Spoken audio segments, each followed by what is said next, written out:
দেখুন, এই ব্যাপারটা তাদের দলের ব্যাপার। এখন এই বিষয়ে মন্তব্য করা আমার ঠিক হবে না। তারা হুইপ জারি করেছিলেন, যেটা আমি জানি। চিফ হুইপ জারি করার সত্ত্বেও তারা আসেনি। তবে লক্ষণটা ভালো না, এইটুকু আমি বলতে পারি, লক্ষণটা ভালো না। কিছু কিছু এমএলএ আছে তৃণমূলের যারা বিধায়ক, তারা কিন্তু বিজেপির সঙ্গে যোগাযোগ রাখছে, এইটুকু আমি বলতে পারি। এই কারণেই অনুপস্থিত ভয়ঙ্কর বলছেন। হতে পারে, তাও হতে পারে, তবে যোগাযোগ রাখছে এটা আমি বলতে পারি।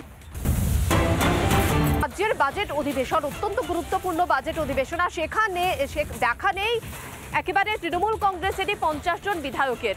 হুইপ জারি করা সত্ত্বেও গড় হাজির সেই 50 জন বিধায়ক, এবং তড়িঘড়ি এই বিষয়ে শৃঙ্খলা রক্ষা কমিটি বৈঠকে বসে এবং তালিকা তৈরি করা হয় যে কোন কোন বিধায়ক তারা নেই উপস্থিত। তাতে দেখা যায় দক্ষিণবঙ্গ এবং উত্তরবঙ্গ দুই প্রান্তেরই বিধায়কেরা অনুপস্থিত ছিলেন সেই রাজ্য বাজেট অধিবেশনে, এবং যে কারণে কিন্তু তৃণমূল কংগ্রেস এবার ভাবছে যে ওই বিধায়কদের বিরুদ্ধে ব্যবস্থা নেবে।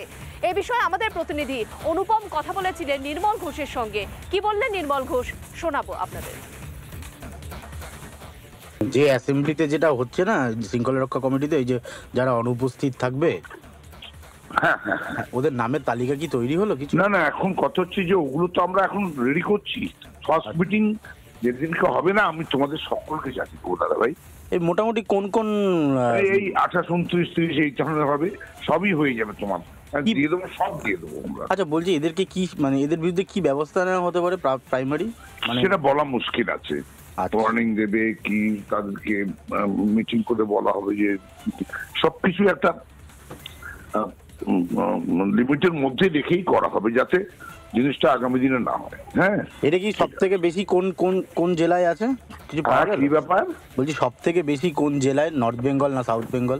না, সেগুলো এখন সরাসরি অনুপমের কাছে চলে যাব, আমাদের প্রতিনিধি রয়েছেন আমার সঙ্গে। অনুপম, নির্মল ঘোষের সঙ্গে তোমার কথাতে তো বারবার নির্মল ঘোষকে ঢোক গিলতে শুনলাম। তার কথা শুনে যেমনটা মনে হলো যে কিভাবে ব্যাপারটা সামাল দেবেন।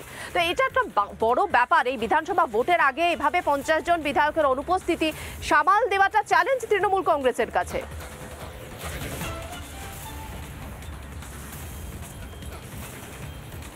একদমই তাই। দেখো, নির্মল ঘোষ এই নাম প্রকাশ করতে না চাইলেও বেশ কয়েকটা নাম আমাদের কাছে এসে পৌঁছেছে। আমরা নির্মল ঘোষের অপেক্ষা করছি না যে তিনি কখন নাম বলবেন আর তারপর সেই বিধায়কদের তালিকা খুঁজে বার করব। তোমায় বলে রাখি, উত্তরবঙ্গ উন্নয়ন মন্ত্রী উদয়ন গুহ তিনি অনুপস্থিত ছিলেন, সূত্র মারফত এই খবর ছিল আমাদের কাছে। উদয়ন গুহর সাথে আমি টেলিফোনে কথা বলি, তিনি বলেন যে তিনি অনুপস্থিত থাকবেন, বিধানসভার স্পিকারকে জানিয়েছেন, এমনকি দলকেও জানিয়েছেন। আমাদের প্রশ্ন ছিল যে এই বিষয়ে সঙ্গে থাকো, উদয়ন গুহর সঙ্গে তোমার যে কথোপকথন সেটা শোনাই দর্শকদের, তারপর তোমার কাছে যাব। গতকাল বিধানসভায় শোভনদেব চ্যাটার্জি জানিয়েছেন যে অনেক এমএলএ আছে যারা অ্যাবসেন্ট ছিলেন 19-20 তারিখ, সেখানে আপনারও নাম উঠে আসছে অ্যাবসেন্টের তালিকায়। আমি তো ছুটি আগের থেকেই দরখাস্ত করে রেখেছিলাম। ও, আপনি দলকে জানিয়ে দিয়েছিলেন আগেই? আগেই আমি স্পিকারকে জানিয়ে দিয়েছিলাম, ওটা তো স্পিকারের ব্যাপার।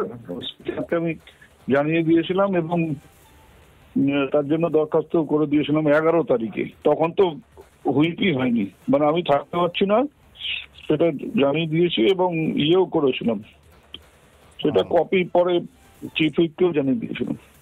আপনি কত তারিখ থেকে অ্যাবসেন্ট ছিলেন দাদা? আমি 17, 18, 19, 20। ও, এই 4 দিনের জন্য আপনি আগেই জানিয়ে দিচ্ছেন। আচ্ছা আচ্ছা আচ্ছা। অনুপম, উদয়ন তো ছুটি চেয়েছিলেন বললেন, তাই এই বাকি বিধায়কেরা তারা কি স্থায়ী ছুটির ব্যবস্থা করছেন?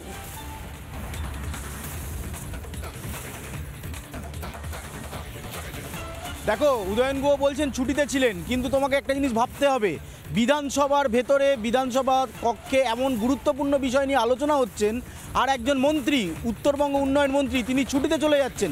নিশ্চিত কাজ থাকতে পারে উদয়ন গুহ, সেই বিষয়ে আমরা ঢুকছি না, কিন্তু তাকে গুরুত্বটা বুঝতে হবে যে বিধানসভা যেখানে হুইপ জারি করা রয়েছে সেখানে তিনি ছুটি আবেদন করে ফেললেন। তিনি জানতেন 19-20 তারিখ এরকম একটা আলোচনা হবে বিধানসভায়। ফলে এই মুহূর্তে বিজেপি বিধায়ক অসীম সরকার যে বক্তব্য আমাদেরকে দিয়েছেন তাতে জল্পনা আরও বাড়ছে।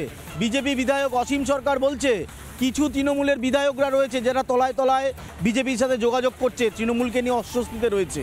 যদি সে কথা সত্যি হয় তাহলে তো ভয়ঙ্কর বিষয়। অন্তত বিজেপি বিধায়ক যে দাবি করছে সেই দাবির উপর যদি আলোচনা করা যায় তাহলে এই মুহূর্তে চিত্রটা ভয়ঙ্কর। 200-র কাছাকাছি এমএলএ, তার মধ্যে 50 জন এমএলএ অনুপস্থিত, এবং যদি ডাইভারশন হয় এদিকে 67 ওদিকে 50, ক্যালকুলেট করে দেখো কোন জায়গায় গিয়ে দাঁড়াচ্ছে আসন সংখ্যা। ফলে ভয়ঙ্কর একটা বিষয়। 50 জন বিধায়ক উপস্থিত ছিলেন না। শুধু উদয়ন গুহ নয়, আমাদের কাছে আরও নাম রয়েছে। আব্দুল করিম চৌধুরী, তার সাথে গত কয়েক ঘন্টা ধরে দীর্ঘ সময় ধরে যোগাযোগ করছি, কোনো প্রতিক্রিয়া নেই। এরকম লম্বা তালিকা রয়েছে। প্রত্যেক বিধায়ক যারা অনুপস্থিত ছিলেন, আমরা নিশ্চিতভাবে তাদের প্রতিক্রিয়া নেওয়ার চেষ্টা করব যে এই রকম একটা বিধানসভায় গুরুত্বপূর্ণ অধিবেশন চলাকালীন তারা অনুপস্থিত। তুমি কথা বলতে থাকো অনুপম, একের পর এক বিধায়কের প্রতিক্রিয়া রিপাবলিক বাংলা দেখাবে যে কি অজুহাত তারা দিচ্ছেন এবং তারা যে কারণে সেদিন অনুপস্থিত ছিলেন ঠিক কি কারণ তারা দিচ্ছেন আমরা শুনবো। অনুপম কথা বলছে একের পর এক বিধায়কের সঙ্গে। অনুপম যে কথাটা বললো যে এই যে বিধায়করা অনুপস্থিত ছিলেন তাদের অনুপস্থিতি নিয়ে আরো একটা জল্পনা উস্কে দিয়েছেন বিজেপি বিধায়ক অসীম সরকার। অসীম সরকার কি বললেন শুনুন। দেখুন, এই ব্যাপারটা তাদের দলের ব্যাপার। এখন এই বিষয়ে মন্তব্য করা আমার ঠিক হবে না। তারা হুইপ জারি করেছিলেন, যেটা আমি জানি। চিফ হুইপ জারি করা সত্ত্বেও তারা আসেনি। তবে লক্ষণটা ভালো না, এটুকু আমি বলতে পারি। লক্ষণটা ভালো না। কিছু কিছু এমএলএ আছে তৃণমূলের যারা বিধায়ক, তারা কিন্তু বিজেপির সঙ্গে যোগাযোগ রাখছে, এটুকু আমি বলতে পারি। এই কারণেই অনুপস্থিত ভয়ঙ্কর বলছেন। হতে পারে, তাও হতে পারে, তবে যোগাযোগ রাখছে এটা আমি বলতে পারি। লক্ষণটা ভালো না, তার মানে একটা জল্পনা উস্কে দিলেন অসীম সরকার যে এই 50 বিধায়ক তারা তাহলে পরবর্তীতে কি করবেন সেদিকে নজর থাকবে আমাদের। নানা ধরনের কন্টেন্ট দেখার জন্য লাইক করুন, শেয়ার করুন আমাদের ফেসবুক পেজ, সাবস্ক্রাইব করুন আমাদের ইউটিউব চ্যানেল। পাশাপাশি অন্যান্য ব্রেকিং নিউজের জন্য অবশ্যই চোখ রাখুন রিপাবলিক বাংলায়।